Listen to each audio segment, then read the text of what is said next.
Hey everyone, it's Rob Woodgate and welcome to the first in a series of videos designed to help you get more clients from your website. In this first video I'm going to be showing you how to tell if your website is performing. And today I'm going to help you to understand your web stats. I'm going to show you how to calculate your conversion rate, and I'm also going to show you how to work out how much traffic you need to survive as a hypnotherapist. And this is really important because you really need to know where you are right now before you start anything. You need to know what your problems are before you change anything. Otherwise, you really just don't know what makes the difference. So this video is going to help you to focus on the key metrics that you need to succeed. It's going to help you to find the critical traffic level that you need to survive, and it's going to help you boost your traffic levels without getting burned. So here's part one, understanding your web stats. Hopefully you've already got stats on your website. If you don't, here are a few options. Google Analytics is the one that we recommend. It is by Google, it is totally free, and it is an amazingly fully featured package. However, you may also wish to look at other options. We have Stat Counter, which is also recommended. It's a very simple stats package.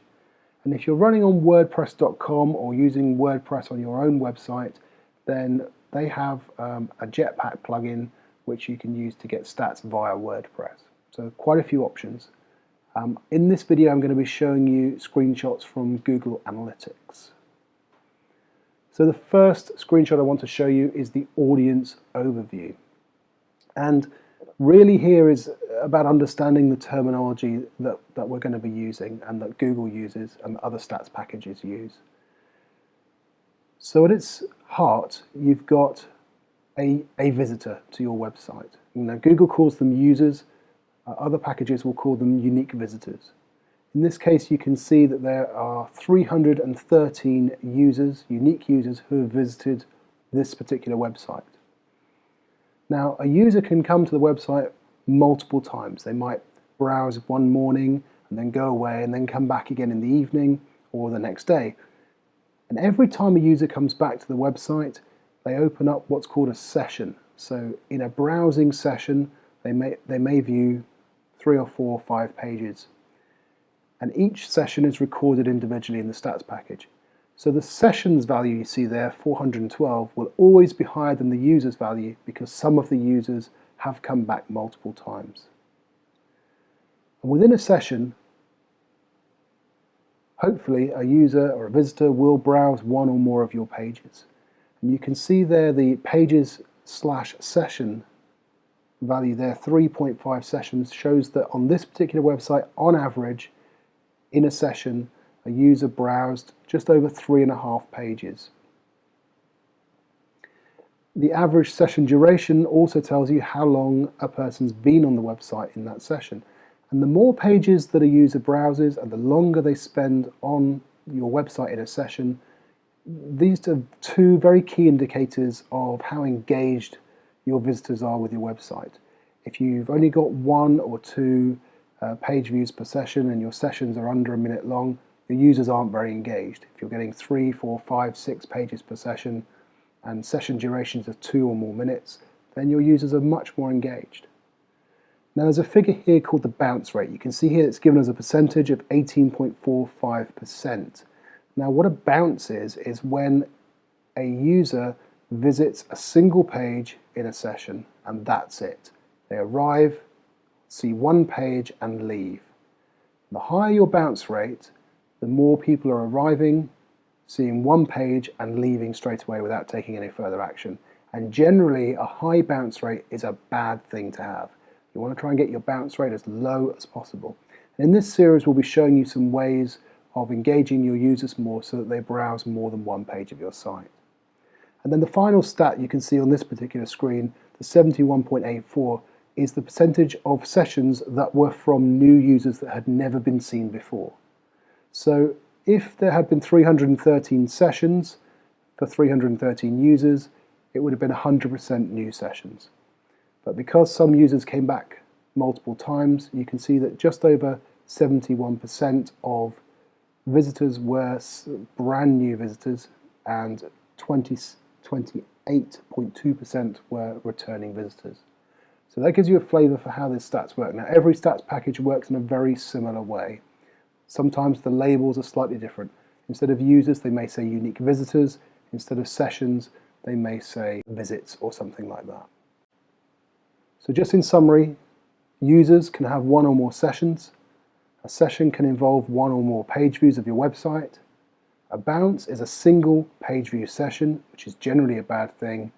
And session duration and page views per session indicate the levels of engagement within your website.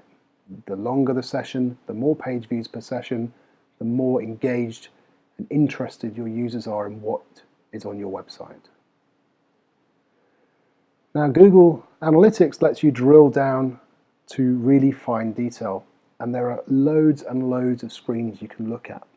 I'm going to highlight just a couple of them that give you a bit more information. Under the acquisition heading, all referrals, this page, this report allows you to see where the most responsive leads are coming from.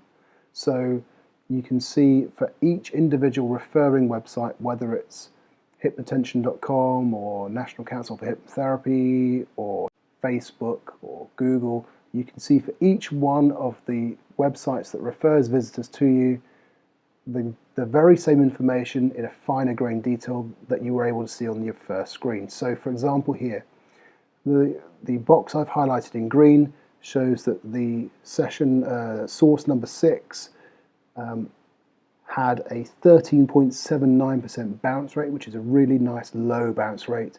The users were looking on average around 4 pages per session, and every session was around 4 minutes. So that source is sending good quality, highly interested visitors to your website. Whereas source number 5 that I've highlighted in red sent 102 visitors, but all of them bounced straight off. They arrived and they left, and the session duration is 0. They didn't stick around. So that source is a really poor source of traffic. So this report allows you to see how good the quality of the visitors you're receiving from the various websites that you either are linked to or pay money to in order to get traffic from. The next report I want to show you is in the behavior section, and there's a section there called landing pages. Just like the last report, it allows you to look in finer detail. This time you get to see which of the pages on your website are performing the best. So it's giving you this information, but it's cut page by page on your website.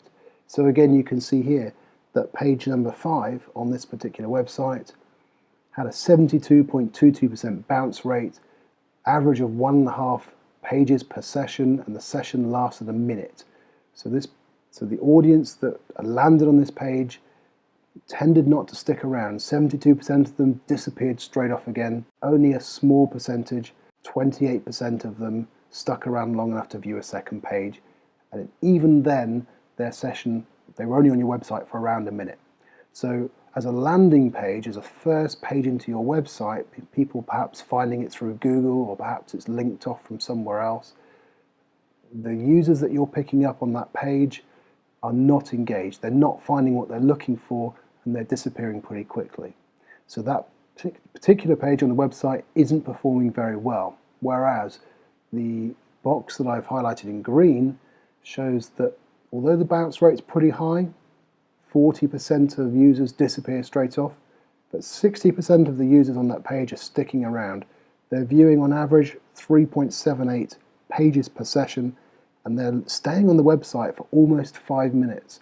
So traffic coming in and landing on this particular page, page number 1, the users are finding what they like. They're then browsing on to find other information on your website. They're staying engaged for longer. So this report here, the landing pages report, really lets you see how each of the pages on your website are engaging visitors, encouraging them to see more, or whether they're turning them off straight away. Okay, part 2, calculating your conversion rate. Now, I'm going to show you some maths here, but please just relax. It's very, very simple stuff we're going to be doing here. Now, at its most basic, your conversion rate is the number of new clients that you book divided by the number of unique visitors that came to your website multiplied by 100.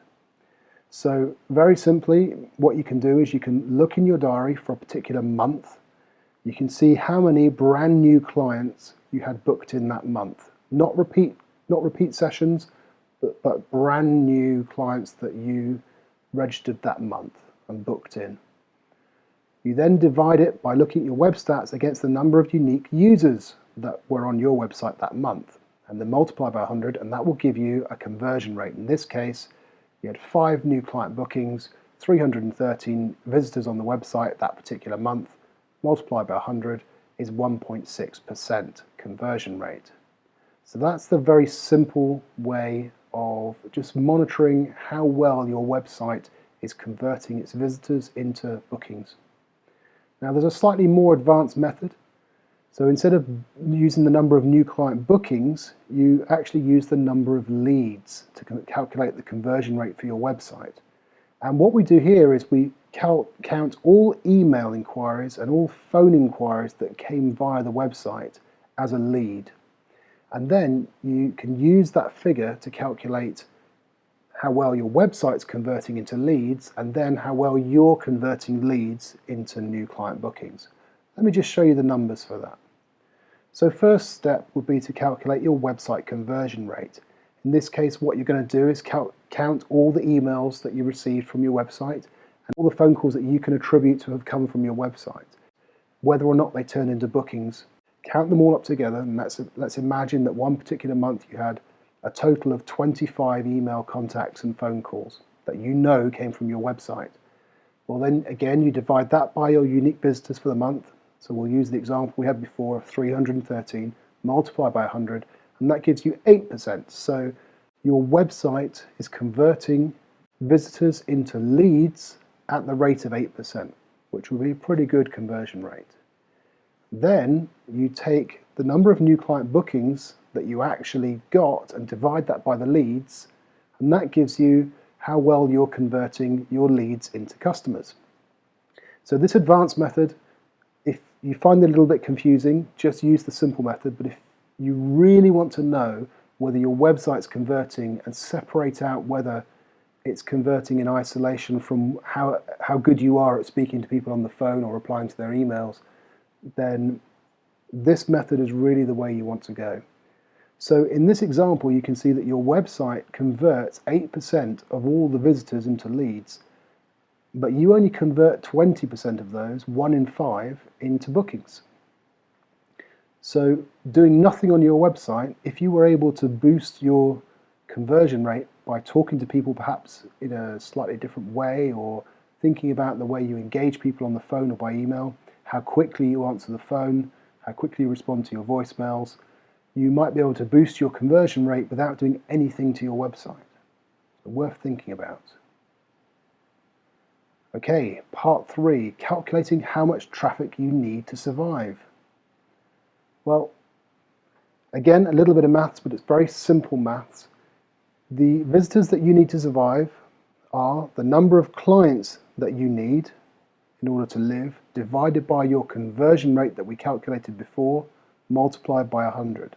So if we said that you needed 30 clients a month to make a living and survive, and you divided that by your 1.6% conversion rate, then that would say that you needed 1,875 unique visitors on your website each month in order to convert them into paying customers over the period of that month.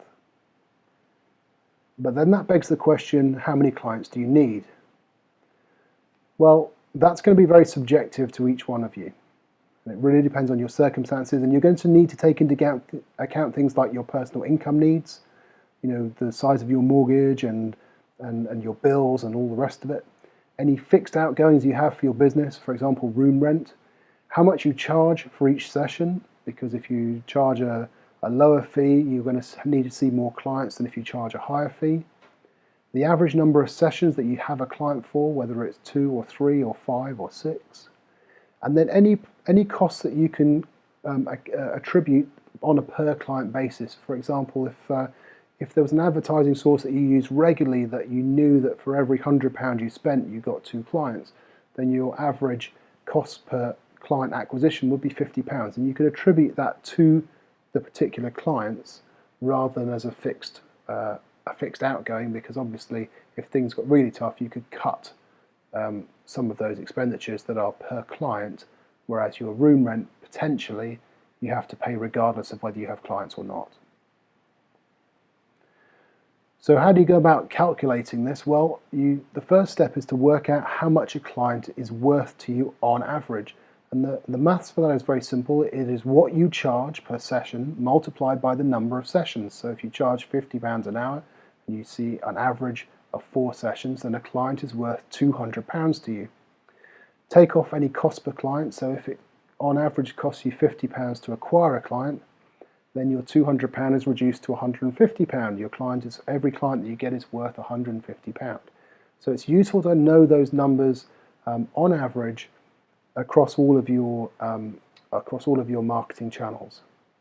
The second thing you need to know is how much money you need to bring in each month, and you can add that up by adding up the income that you need to live on personally, and add to that any fixed outgoings you have for your business.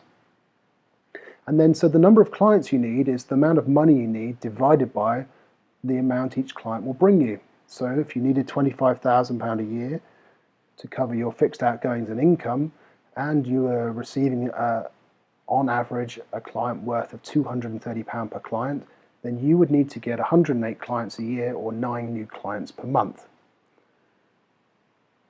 So then when you know how many clients you need, you can then scale up and work out how much traffic you need. And if you're not getting enough traffic to reach those numbers, having made those calculations of what you need to survive, what your clients are worth, and therefore what your traffic numbers have to be with your conversion rate in order to meet those targets, then you need to start promoting your website in some way. And there are 2 main options for doing this. The first option is that you can advertise. However you would do that. It might be leaflets, newspaper, yellow pages, directories, wherever it would be that you would advertise to bring people to your website, to help them find you, engage with you, and ultimately become a client. That's one way. It's not a particularly efficient way sometimes, but it is one way of doing it. Another option, which is much more efficient, is to write topical articles and post them on your website blog in order to boost your search engine results and get more visitors. And the great thing about writing articles is it begins to cast a net. So if you write an article on anxiety and an article on smoking, if you write an article on losing weight, each of those articles gets put into the search engines and people can find them. And the more articles you put out, the bigger the net you cast, the more people are likely to find you. And the search engines love fresh content, so the more content you put out, regularly putting out articles, the search engines will begin to rank your content and more people will find you. And unlike advertising, every article that you add to your website continues to bring visitors over a period of time. Whereas when the advertising stops, the stream of visitors stop. Whereas when you write articles, they become an asset on your website and they keep on bringing in visitors over time. And over time, if you build up the number of articles on your website, you become a dominant force in your local area. The search engines love you. People find the information they need. They see that you're a trusted authority source of information, and then they build trust and rapport with you, and that in turn boosts your conversion rate.